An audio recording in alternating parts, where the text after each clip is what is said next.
Hello, my name is Schnetgoeke. I'm a photographer and I document a lot of graffiti. Hi, my name is Katya Assaf. I'm a legal scholar from the Hebrew University of Jerusalem. I work with team on projects related to graffiti and law.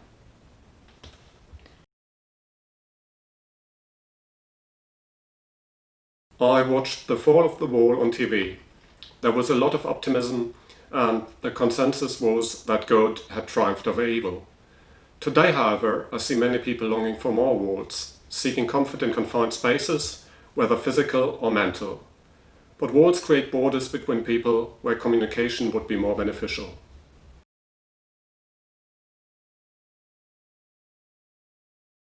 I always wanted to share my ideas. As a child, I imagined I would be writing books.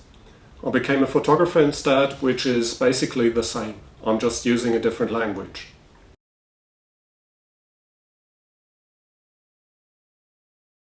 City life is what happens in urban public spaces. This is the spirit and character of the city.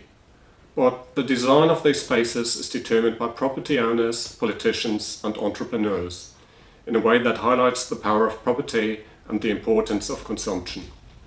Even official urban art conforms to widespread aesthetic standards. This creates an invisible wall which turns most people into passive spectators instead of active participants.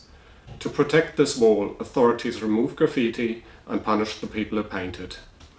Our research aims to break this wall, the wall of official urban landscape. What is the challenge our project addresses and what is the solution? I can imagine cities designed by their residents, walls that look like an ever-changing collage of people's expressions. But the question is how to bring about such a change in real life. The solution is to start somewhere. We are now looking for a city that would entertain an experiment, allowing free writing on city walls. Perhaps only on public buildings, maybe only with washable colors, but once we start somewhere, we see what happens when our ideas meet real life.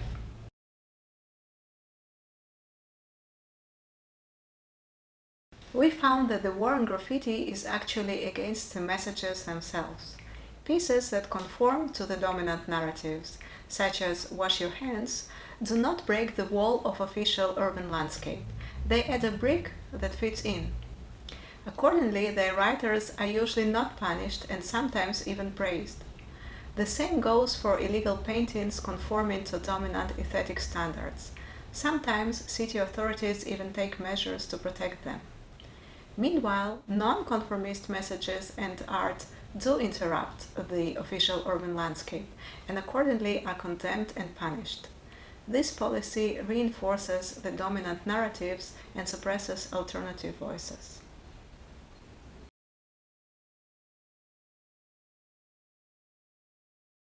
This is a chance to redefine cities as sites of social debate and artistic experiments.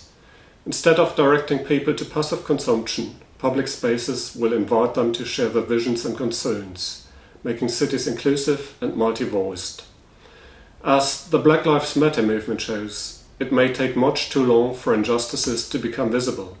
Allowing all people, rich or poor, black or white, to express themselves on city surfaces can make society more attentive to such injustices and accelerate changes that will remedy them.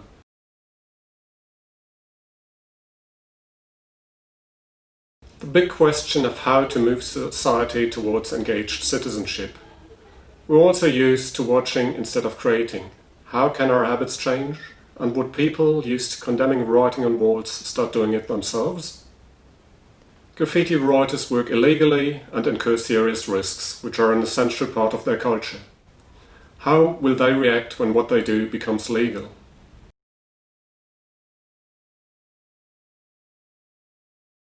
They can't wait to start painting on city walls.